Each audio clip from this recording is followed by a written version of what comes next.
After the demise of Queen Elizabeth II on Thursday, her son Charles III was officially proclaimed as king at the Accession Council in St. James's Palace in London.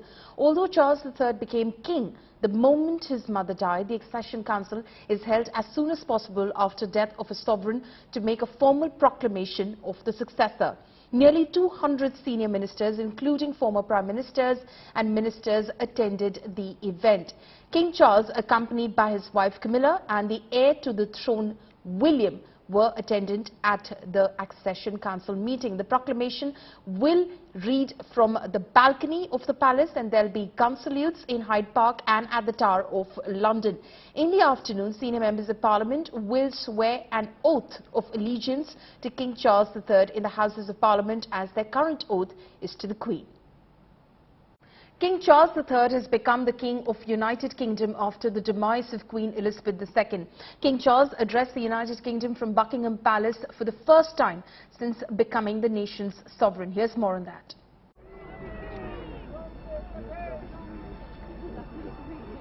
The reign of the new king begins in the United Kingdom. Christianed King Charles III. The former Prince of Wales has finally got the job he has been prepared for all his life.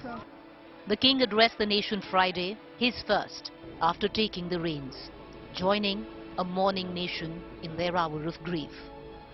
Alongside the personal grief that all my family are feeling, we also share with so many of you in the United Kingdom, in all the countries where the Queen was head of state, in the Commonwealth and across the world, a deep sense of gratitude for the more than 70 years in which my mother, as Queen, served the people of so many nations.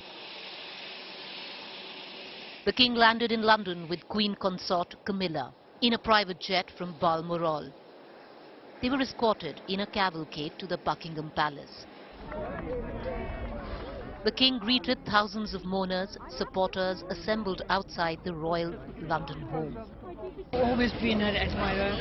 She's been like the Prime Minister said, she's a rock, and she was. I just wanted to come down and pay my respects. She was an amazing woman, an amazing queen, probably the best one that this country's ever had. I'm surrounded by literally thousands upon thousands of people here, well-wishers, mourners, people from all over the world who have congregated here to commemorate and mourn the death of Queen Elizabeth, who sadly passed away aged 96 after 70 years.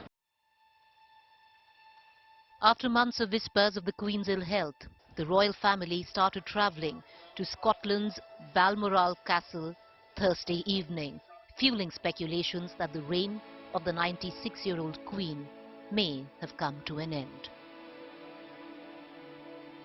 At 11 p.m. Indian Standard Time, the announcement of the Queen's demise was made public, kick-starting Operation London Bridge. The contingency plan that comes into effect when a monarch dies. Thousands of supporters paid their condolences by laying flowers, wreaths and other memorabilia outside Balmoral. It's a very, very sad day. My family are all very upset. I'm upset. and just to wish King Charles III all the best for his reign. Yes. What did the Queen mean for you, Charlotte? She was very personable.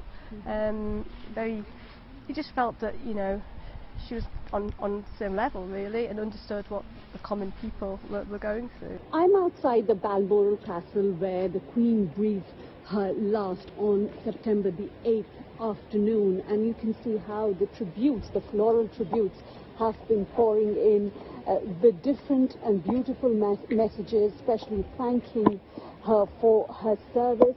And people are pouring in here, of course, with the permission from the police, and so has the world media. If I show you here, the world media has turned up outside the Balmoral Castle where the mortal remains of the Queen are still here.